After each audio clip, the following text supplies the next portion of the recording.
Welcome back, everyone, to the GOATcast podcast. I am CW, and if you're even a casual fan of the NBA, you've heard this. It says more than 1,400 registered voters, 77% of them believe that Michael Jordan is the greatest NBA player of all time. Obviously, you know you love yourself some LeBron James. Yeah. You know they're going to happen. He the GOAT. He the GOAT. He's not. Say it with me. He's not. He the GOAT. He's not. We debate, discuss, and flat out fight over these players as it pertains to who is greater. And for the most part, why? We insert bits and pieces here and there. We add in variables but leave out others in hopes of making our favorite player sound like, well, God in gym shorts. But how do we come to these conclusions? How do we say player A is the greatest over player B? And what do we use as a basis to that?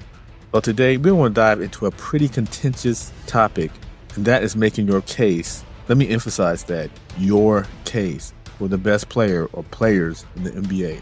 What do we weigh? How do we weigh? And what really constitutes a meaningful assessment when it comes to the greatest or greats? Before I start, these are my opinions. Again, my opinions. So I'm not speaking this like it's the gospel. However, let's look at what really matters when we hop into these GOAT debates, rings, stats, or something else. But first, if you enjoy NBA breakdowns and analysis, please subscribe to the channel. We are working for that 2,000 sub mark and can't do it without you guys. Also, check out the GOATcast podcast, streaming live every week with guests and some wild takes. Thank you, and now let's get into this. When the GOAT debate arises between individuals, you can always trace back to two aspects of a great player: rings and stats. Let's start with rings. Are rings really a metric that pushes a player one way or another? When it is all said and done, winning championships is the goal of any professional athlete. Rings mean you completed your job. It's like someone playing a video game. I can't say I'm the best at the game if I can't complete said game all the way down to the final boss. Same can be said for athletes, and in this case, NBA players. There have been countless exceptional players that have left the game without a Larry O'Brien to show for it. Does that diminish their time in the association?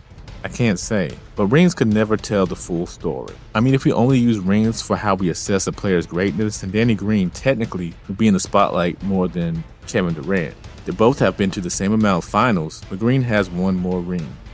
So when you think about it from that perspective, just putting stock in a player having rings or winning championships has to be followed up with variables. We all know that if our whole argument in the GOAT debate was rings, Michael Jordan nor LeBron James would be in the conversation. There are players with more. There are great players with more. So while championships are very much a measurable attribute of a great player, it can't be the sole attribute that swings the pendulum one way from the other. I'll revisit this topic of rings. However, while important, no good debater should use them as the end-all, be-all of who should be coronated the greatest. So what else can we use to crown him? Is it stats? Stats are what we observe and can enumerate for all. We use these to rank what a player has done in a set amount of time. So do stats carry as much or more weight as championships/rings? With changes in rules and of course the athlete, certain stats now are not as impressive as days before. I mean, while crazy and spectacular, there were 6 players that averaged over 30 points this past season. Looking through as much data as I can, I couldn't find another season that have 6, and the most I found is 5 during the 1962 season. That's insane, but also telling that scoring as a statistical measurement of greatness is a little different in these days and time. While other stats like assists and rebounds seem to be on par with past years, does scoring hold as much weight as it once did when in terms of where you would rank an NBA player? Does that tell the story? Basketball is a game where your individual numbers and averages can have a true impact on the game. If you can out-rebound most of the opposing team, that will most likely show in the overall game. If you can toss or lob the most assists, it will make a difference for your team. And of course, scoring, which you put a lot of stock in, and what is necessary to make your team better in the end. However, scoring has been shown to not tell everything. Case in point, a good player on a bad team can be getting blown out by a good team, and like most NBA games going that route, the coach will sit down the starters for the team winning, and some coaches might leave that good player on the bad team on the court just to stop some of the bleeding. There, a good player could get some deceptive stat lines due to playing longer than his opposing starter, which of course boosts his season stats. So what is the common denominator? How can stats be important and rings be important? And their combination means something. Easy. One common denominator. Winning. So I created what, in my opinion, constitutes my thought process when it comes to the greatest debates. As you can see in this pyramid, winning is the foundation and start to being a great player. It just has to be in anyone's metric when they're discussing why player A had a better career than player B. Stats can't be the top priority because, as pointed out, there are players that can easily get inflated stat lines due to playing higher minutes in garbage time and or just being the go-to guy on a team. So winning becomes paramount in discussion since you can't really say a player is better or the best if his team has been in the lottery or bounced in the first round every year.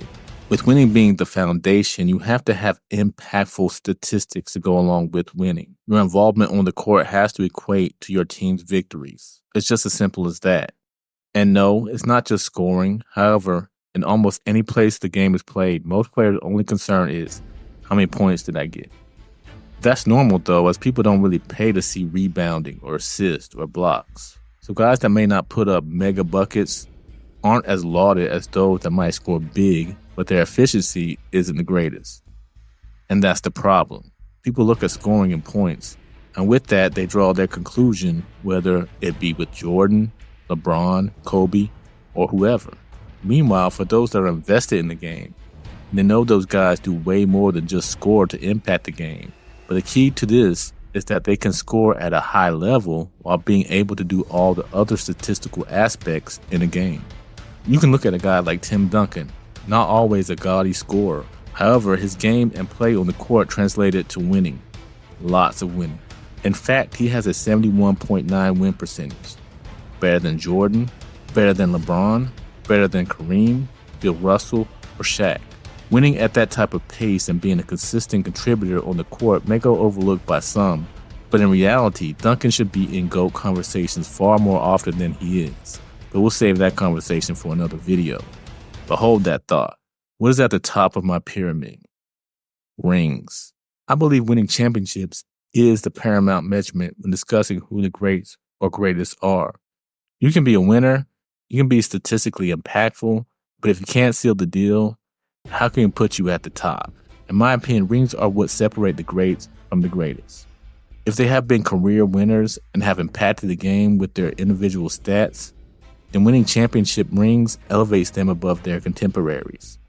So if you haven't figured this out, this is basically a thinly veiled way of debating LeBron James and Michael Jordan, but putting some weight behind how I come to my conclusions and how I value what they do. However, even with this way of measuring, it's flawed. For instance, with rings being at the top of my pyramid, one would assume Bill Russell would be above Wilt Chamberlain. But it's really hard to justify placing Russell, who was a very solid player, over a guy that once scored 100 points in a game and averaged 22.9 boards a game for his career. Sure, it was a different time, different era, and less teams, but those numbers are still nearly impossible for someone to reach at a high level. So in reality, it's all our biased opinion and flaky reasoning for elevating one player's numbers but downplaying another's. It will go on forever because as humans, that's just what we enjoy doing. Debating entertainment, or things we find entertaining and bond with. So how about you guys? Is there measurements you use when debating these greatest players? Or is it all emotion bias? Let me know what you think in the comments section. And if you want to ascend to GOAT status like number 23, please like and subscribe to the channel. We will be back soon with more content. So I appreciate your views and thank you.